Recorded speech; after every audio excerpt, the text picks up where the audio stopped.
दिल्ली के अंदर जिस तरह से सुप्रीम कोर्ट का फैसला पहले आया, सुप्रीम कोर्ट के फैसले की अनदेखी करते हुए, धज्जियां उड़ाते हुए देश के प्रधानमंत्री माननीय नरेंद्र मोदी ने लेफ्टिनेंट गवर्नर के माध्यम से, होम मिनिस्ट्री के माध्यम से दिल्ली की चुनी हुई सरकार को संवैधानिक जो अधिकार मिले हुए थे उसको असंवैधानिक तरीके से गुंडाई करके हड़प लिया और पूरे दिल्ली के अंदर दिल्ली के लोगों को, अधिकारियों को डरा करके, धमका करके सारे काम को पैरालाइज करने का, ठप करने का अभियान चलाया।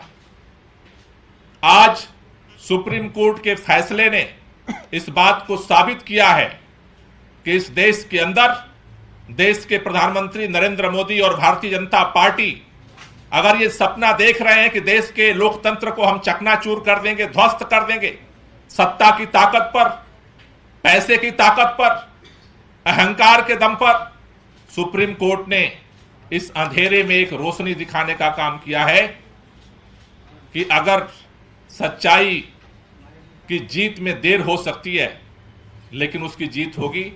मैं दिल्ली के लोगों को बहुत बहुत बधाई देना चाहता हूं और मैं चाहता हूं कि हमारी दिल्ली सरकार में सर्विसेज के मंत्री सौरभ भारद्वाज जी इस पर और अपनी बात रखें।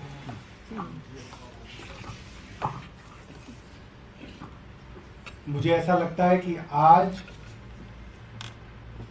करीब 9 साल लंबी दिल्ली के लोगों की लड़ाई, जो सन 2014 से दिल्ली के मुख्यमंत्री अरविंद केजरीवाल लड़ रहे थे,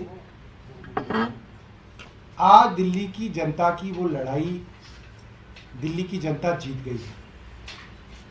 और मुझे लगता है कि आज अगर इस पूरी लड़ाई के अंदर एक बात स्थापित हुई है तो वो ये बात है कि देश के अंदर एक इंस्टीट्यूशन ऐसा है, जब जब देश के ऊपर विपत्ति आएगी, जब जब देश के अंदर कॉन्स्टिट्यूशन को ताक के रखा जाएगा, ये इंस्टीट्यूशन खड़ा होके देश के अंदर व्यवस्था को ठीक करेगा।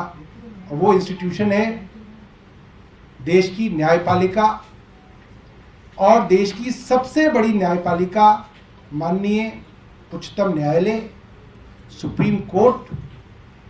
आज सुप्रीम कोर्ट ने जो ऐतिहासिक फैसला दिया है, मुझे लगता है आज के माहौल में सदियों तक सुप्रीम कोर्ट के इस फैसले को याद रखा जाएगा। हम जब छोटे थे तो फिल्मों में देखते थे अमिताभ बच्चन पुलिस इंस्पेक्टर बनते थे, तो छोटे छोटे बच्चे हम सोचते थे नहीं बड़े होकर पुलिस इंस्पेक्टर बनना है, क्योंकि फिल्म में देखा हमने अमिताभ बच्चन फिल्म इंस्पेक्टर थे। बड़े हुए देखा किसी फिल्म में एक दूसरे अभिनेता डॉक्टर थे, तो लगा नहीं बड़े होकर डॉक्टर बनना है। और सब बच्चे छोटे छोटे जो उन फिल्मों को देखते थे कहते थे डॉक्टर बनना है। एक फिल्म में अभिनेता वकील बने, बच्चों को लगा नहीं नहीं काम तो वकील का होना चाहिए, इससे देश को बदला जा सकता है। आज मुझे लगता है देश का एक एक बच्चा जो जुडिशरी की समझ रखता है और देश के हालातों की समझ रखता है, वो कहेगा देश में अगर कोई हीरो है तो चीफ जस्टिस चंद्रचूड़ साहब हैं, और कहेंगे नहीं अब तो जज बनना है। मुझे लगता है वो दिन दूर नहीं जब फिल्मों में जज की भूमिका के अंदर नायक नजर आएंगे। आज देश को एक बहुत बड़े नायक के रूप में चीफ जस्टिस चंद्रचूड़ जी मिले हैं, और मैं दिल्ली की जनता की तरफ से उनका बहुत बहुत धन्यवाद करूंगा। बेंच के अंदर जो 5 न्यायाधीश हैं, उन 5 न्यायाधीशों का हम लोग दिल्ली की जनता की तरफ से धन्यवाद करेंगे। मुझे लगता है आज दिल्ली की जनता सुप्रीम कोर्ट के आगे नतमस्तक है, और ये जो हक दिल्ली की जनता का केंद्र ने छीना था, वो हक आज वापस मिला है। और ये कहना गलत नहीं होगा कि केंद्र की मोदी सरकार को ये एक जबरदस्त तमाचा है और उनको दिल्ली की जनता का हक चोरी करने के लिए, झूठ फरेब से लूटने के लिए आज एक बहुत करारी सजा मिली है। और मैं दोबारा से सुप्रीम कोर्ट का धन्यवाद करूंगा। पकड़ लेते हैं sir.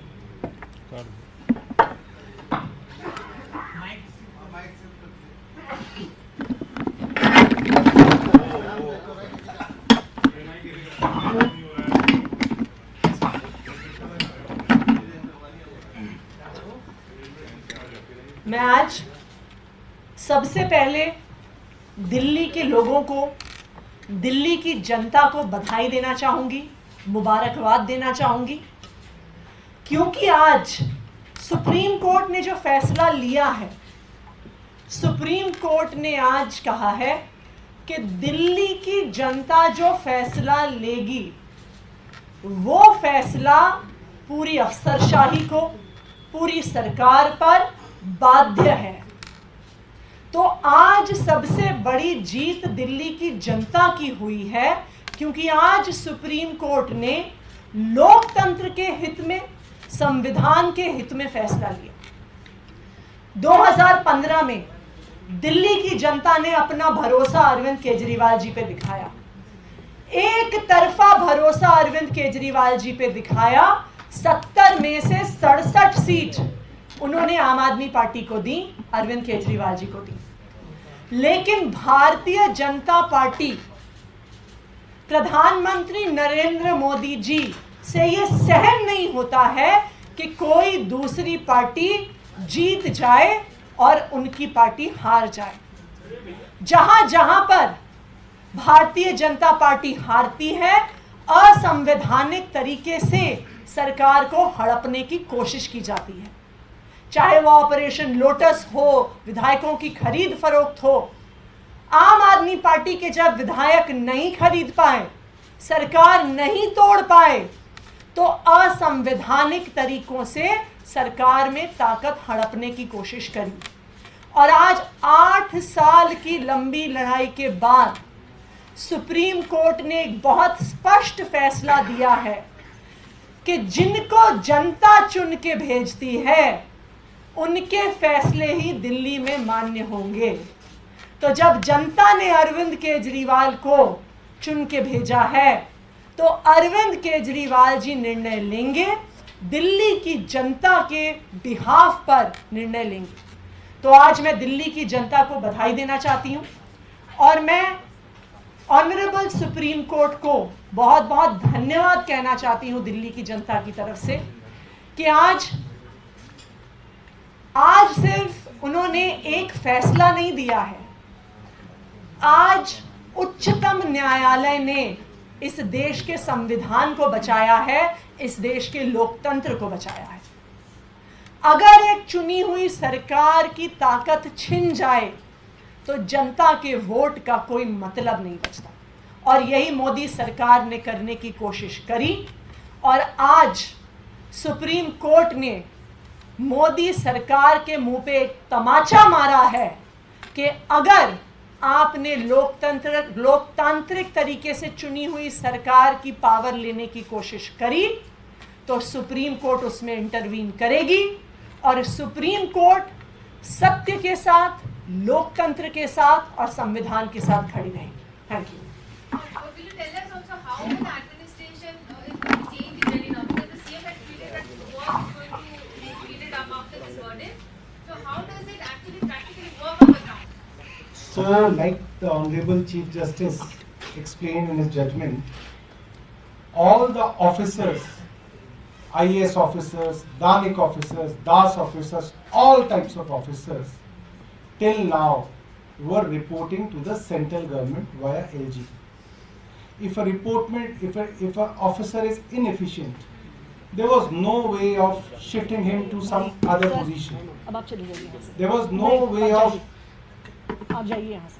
controlling officers in terms of the welfare of the people.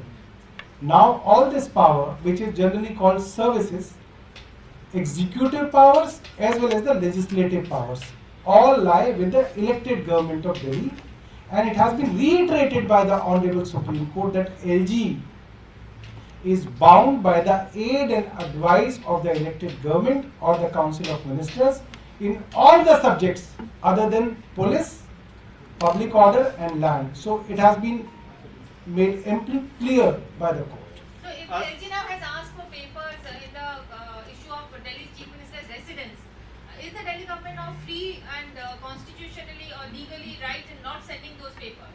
Can it do that? I think it should be looked at in terms of general matters. It's not a question of papers related to the CM residence or the LG's residence. It's a matter of principle now.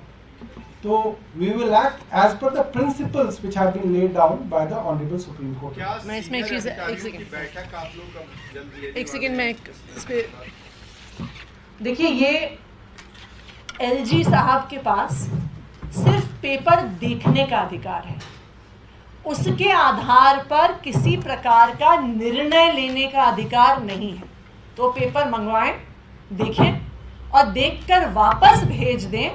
और इस बात को आज supreme court ने फिर से underline करके कह दिया है that the aid and advice of the council of ministers is binding upon the LG. तो ये बिल्कुल स्पष्ट कर देता है कि लैंड, लॉ एंड ऑर्डर और पुलिस को छोड़कर हर मैटर पर दिल्ली की चुनी हुई सरकार के निर्णय माननीय लेफ्टिनेंट गवर्नर साहब पर मानने की बाध्यता है।